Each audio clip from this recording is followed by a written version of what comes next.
बहुजन नव जागरण और प्रतिरोध के विविध स्वर के बहुजन नायक और नायिकाओं की श्रृंखला में आज हम जिन जननायक के ऊपर चर्चा करेंगे उनका नाम है तिलका मांझी। उनके व्यक्तित्व के बारे में जानने के साथ साथ ही हम ये भी जानेंगे कि मांझी का मतलब आखिर होता क्या है और इतिहास लेखन में किस तरीके से सवर्ण इतिहासकारों ने चोरी की है, झूठ परोसा है। कायदे से जहां तिलका मांझी को आधुनिक भारत का सबसे पहला जननायक घोषित करना चाहिए था, वहीं उन्हें ना करके किस तरीके से मंगल पांडे को हर प्लेटफॉर्म से प्रमोट किया गया है, जबकि उनके विद्रोह करने की असल वजह कोई राष्ट्रीय ना होकर धार्मिक थी। इन सब चीजों के ऊपर भी तिलका मांझी के व्यक्तित्व के ऊपर चर्चा करने के दौरान हम जानेंगे। तो चलिए शुरू करते हैं। जय भीम, मैं शालिनी और आप देख रहे हैं अंबेडकर नामा। तिलका मांझी, इनका काल है 11 फरवरी 1750 से 13 जनवरी 1785। स्वतंत्रता आंदोलन के पहले शहीद तिलका मांझी। 13 जनवरी 1785 को अंग्रेजों द्वारा सरेआम बरगद के पेड़ से लटकाकर मार दिया गया जबरा पहाड़िया यानी तिलका मांझी का जन्म 11 फरवरी 1750 को हुआ था। वे आधुनिक भारत के पहले शहीद हैं। जिन मंगल पांडे को भारत की आजादी की पहली लड़ाई के लड़ाके और शहीद के रूप में याद किया जाता है, उनका जन्म तिलका मांझी की शहादत के करीब 42 वर्षों के बाद हुआ था। मंगल पांडे का जन्म 19 जुलाई 1827 को हुआ था और 8 अप्रैल 1857 को उन्हें फांसी दी गई थी। वैसे भी अगर चर्बी वाले कारतूस ना लाए गए होते तो बंगाल नेटिव इन्फेंट्री में सिपाही की नौकरी कर रहे मंगल पांडे की बंदूक किसके खिलाफ चलती, इसकी कल्पना की जा सकती है। तो इसी से पता चलता है कि मंगल पांडे का विद्रोह जो था वो एक धार्मिक विद्रोह था। उन्हें अंग्रेजी हुकूमत से कभी कोई शिकायत नहीं रही। तिलका मांझी के बाद अनेक आदिवासी नायकों ने अंग्रेजों और जमींदारों यानी कि दिक्कुओं के खिलाफ संघर्ष किया और मौत की सजा पाई। उनमें बिरसा मुंडा भी शामिल हैं, जिनको केवल मात्र 25 वर्ष की उम्र में जहर देकर अंग्रेजों ने मार डाला। बिरसा का जन्म 15 नवंबर 1875 को हुआ और उन्हें 9 जून सन 1900 को अंग्रेजों ने मार डाला। ये महान कुर्बानियां हैं, पर उच्च जातीय और अभिजातीय वर्ग इतिहास दृष्टि ने भारत के बहिष्कृत नायकों को इतिहास से भी बहिष्कृत कर दिया। लेकिन तिलका मांझी आदिवासियों की स्मृति और उनके गीतों में जिंदा रहे हैं। तो यहां पर एक बात का जिक्र कर देना मैं लाजमी समझती हूं। शमसुल इस्लाम जी की जो लेटेस्ट पुस्तक है, जिसके ऊपर आजकल चर्चा हो रही है अंबेडकर नामा पर, 1857 के संग्राम में कौन कौन लोग शामिल थे और उसमें बहुजनों के साथ साथ महिलाओं की क्या भागीदारी थी, उसके ऊपर अक्सर आपने चर्चा सुनी होगी। उसमें शमसुल इस्लाम जी ने एक बेहद अहम मुद्दे की तरफ हम लोगों का ध्यान दिलाया था। वो ये था कि जो लोकगीत होते हैं उनको अक्सर हम लोग नजरअंदाज कर देते हैं, जबकि इन लोकगीतों में जननायकों का भरपूर जिक्र मिलता है और उनकी बहादुरी के किस्से इन लोकगीतों के जरिए सुने जा सकते हैं। और अगर आपको याद हो तो 2-1 लोकगीत जो हैं वो शमसुल इस्लाम जी ने हमसे साझा भी किए थे अंबेडकर नामा के मंच के जरिए। और एक और बात, मैं अक्सर दूरदर्शन पर आने वाला सीरियल भारत एक खोज के ऊपर चर्चा करती हूं और आज इसी बाबत एक और चर्चा मैं करती हूं। भारत एक खोज का एपिसोड 4 कास्ट फॉर्मेशन को लेकर बना हुआ है।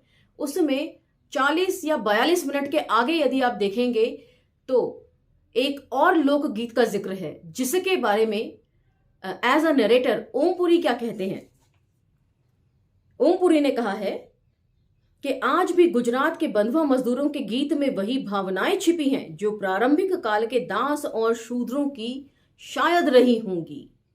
आज भी वो गीत वहां के दासों और शूद्रों की जिंदगी व्यतीत कर रहे लोगों के जुबान पर आप सुन सकते हैं। गीत कुछ इस प्रकार है, क्यों मैं तम से आता हूं, क्यों मैं तम में जाता हूं, मेरा सारा जीवन अंधियारा नहीं किरण कोई उजियारा, मैं अंधकार से आता हूं, मैं अंधकार में जाता हूं।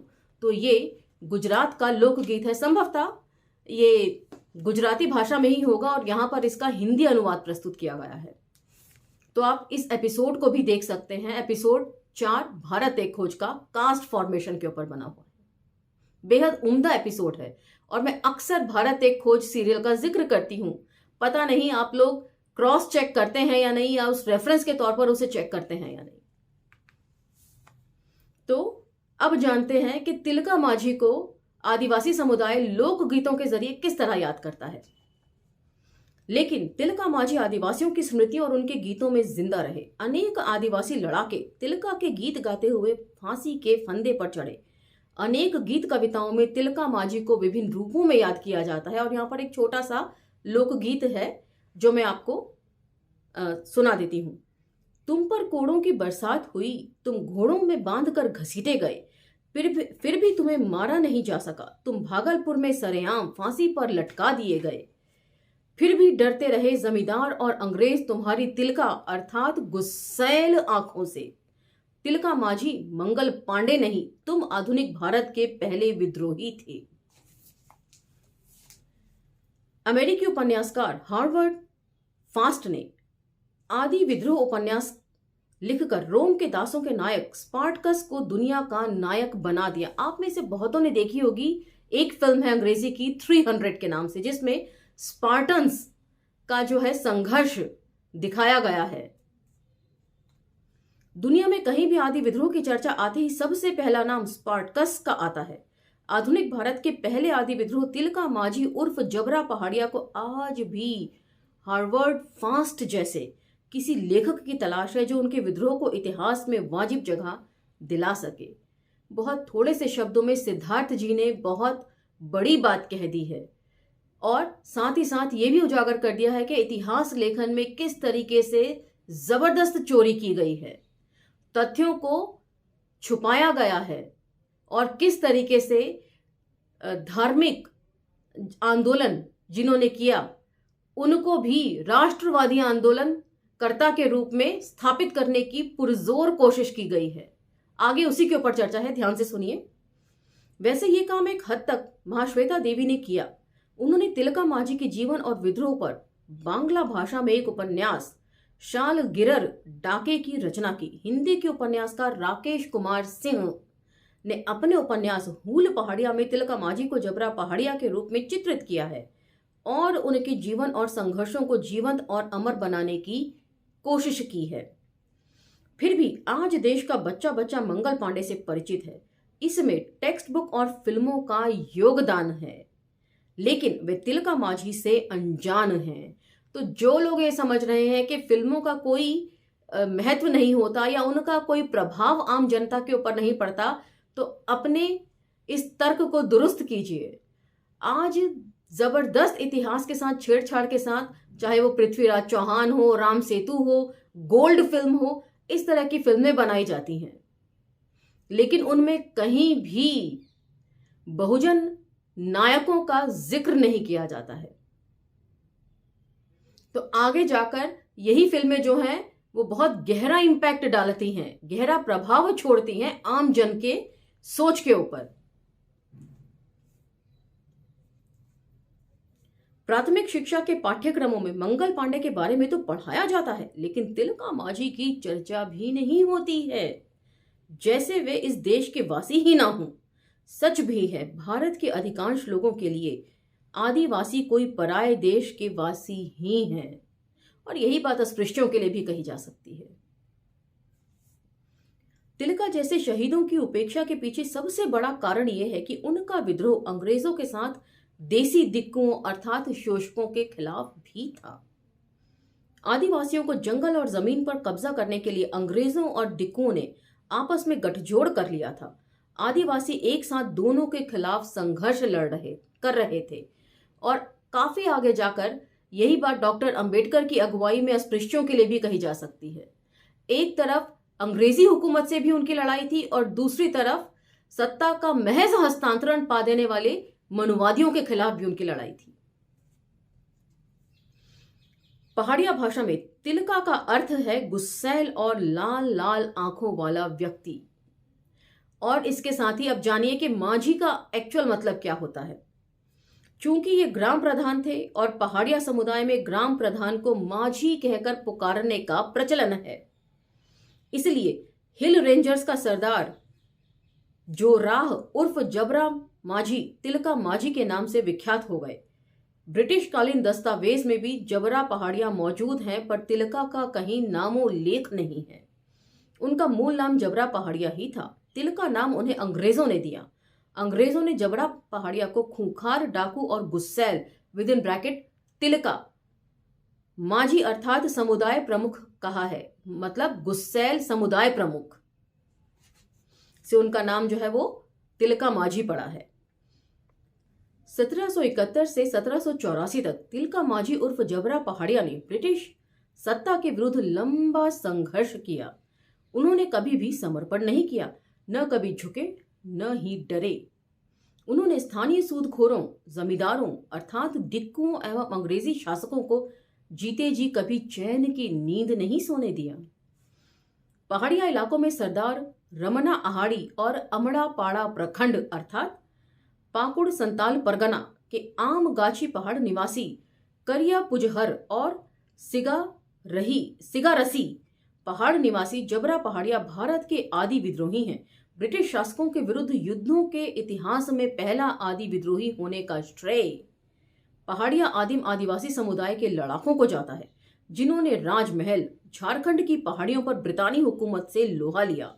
इन पहाड़िया इलाकों में सबसे लोकप्रिय आदि विद्रोही जबरा या जोराह पहाड़िया उर्फ तिलका माझी हैं।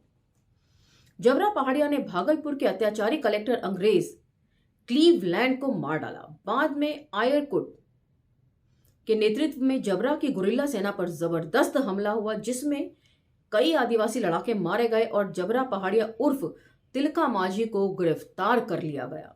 उन्हें 4 घोड़ों में बांधकर घसीटते हुए भागलपुर लाया गया। मीलों घसीटे जाने के बावजूद तिलका माझी जीवित थे। खून में डूबी उनकी देह तब भी गुस्से से भरी हुई थी और उनकी लाल लाल आंखें ब्रितानी राज और डिक्कुओं को डरा रही थी। सोचिए कैसा टेरर रहा होगा तिलका माझी का, और कितनी गुस्सैल आंखें होंगी कि जिसको देखकर सारी हुकूमत, ब्रिटिश हुकूमत और डिक्कू जो है वो घबरा रहे होंगे उस वक्त। उस मंजर को क्या आप इमेजिन कर सकते हैं इस वक्त? आदिवासियों में दहशत पैदा करने के लिए अंग्रेजों ने उन्हें सबके सामने खुलेआम फांसी दी, और इसी चीज को अनुष्ठानिक वध के तौर पर अरुंधति जी ने अपनी पुस्तक एक था डॉक्टर एक था संत में लिखा है कि क्यों इस तरह के वध जो है वो एकदम अनुष्ठानिक वध होते हैं। सब लोगों को डराने की नीयत से उन्हें फांसी दी गई। लेकिन क्या ऐसा हुआ? अंग्रेजों ने भागलपुर के चौराहे पर स्थित एक विशाल वटवृक्ष पर सरेआम लटकाकर उनकी जान ले ली। हजारों की भीड़ के सामने जबरा पहाड़िया उर्फ तिलका माझी हंसते हंसते फांसी पर झूल गए। तारीख थी संभवतः 13 जनवरी 1785। 13 जनवरी एक ऐसी तारीख है जिसको हम जश्न के तौर पर मनाते हैं। लोहरी के साथ हम आग में ऐसा माना जाता है कि द्वेष को भी जला देते हैं और नए साल का जोर शोर से हम स्वागत करते हैं और गाते हैं, तेरा सुंदर मुंदरिया होए, तेरा कौन बेचारा होए, दूल्हा भट्टी वाला होए, दूल्हे ने धी ब्याही, शेर शक्कर पाई। इस तरह के ये भी एक तरह का लोकगीत ही तो है, जिसमें दूल्हा भट्टी को याद किया जाता है, जिसने सुंदर मुंदरी नाम की 2 बहनों को आताताइयों से बचाया था। इसे धार्मिक नजरिए से या धार्मिक चश्मे से देखने की जरूरत नहीं है। जो क्रूर शासक होते हैं वो किसी धर्म की मोहताजी उनके ऊपर नहीं होती है। उसी तरीके से अब की बार 13 जनवरी को लोहरी के साथ साथ जब आप ये गाएं, दूल्हा भट्टी को याद करें तो तिलका माझी को भी याद करें। बस मेरा इतना ही आपसे निवेदन है। पहाड़िया समुदाय का यह गुरिल्ला लड़ाका एक ऐसी किंवदंती है जिसके बारे में ऐतिहासिक दस्तावेज सिर्फ नाम उभर का उल्लेख करते हैं, पूरा विवरण नहीं देते।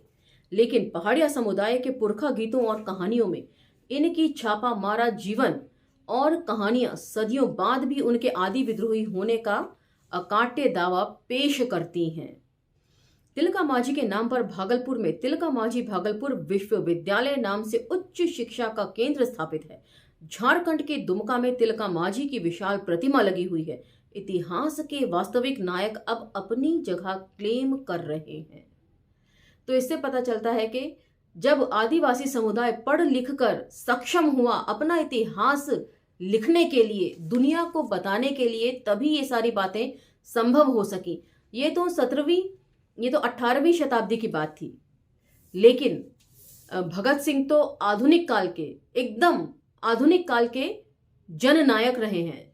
उन्हें भी आज तक शहीद का दर्जा हासिल ही नहीं हुआ है। भगत सिंह के राजनीतिक दस्तावेज पढ़ने के दौरान मैंने इन सब बातों को भी शेयर किया था और बहुत सारे पोर्टल से जो आर्टिकल्स हैं वो कलेक्ट करके आप लोगों के सामने भी रखे थे। मुझे लगता तो नहीं कि आपने उन सब चीज़ों को क्रॉस चेक किया होगा। आप सिर्फ सुनते हैं और भूल जाते हैं। इसीलिए शायद इतिहास लेखन की चोरी जो है वो लोग धड़ल्ले से कर पाते हैं। अब की बार 13 जनवरी को लोहरी जब मनाएं, दूल्हा भट्टी को याद करें तो तिलका मांझी जी को भी याद करें। यही मेरा आपसे निवेदन एक बार और है। इसी के साथ आज के इस जननायक के व्यक्तित्व को हम यहीं विराम देते हैं और अगले एपिसोड में हम चर्चा करेंगे ज्योतिराव फूले जी की। तब तक मुझे आज्ञा दीजिए, लेकिन अम्बेडकर नामा को लाइक, शेयर, सब्सक्राइब करना ना भूलें और इन वीडियोस को ज़्यादा से ज़्यादा लोगों के बीच में पहुंचाने की जहमत ज़रूर उठाएं ताकि लोग इन सब चीज़ों के बारे में जान सकें। जितना जानेंगे उतना ही एजुकेट होंगे। इसी के साथ विदा दीजिए, मिलते हैं अगले एपिसोड में। धन्यवाद।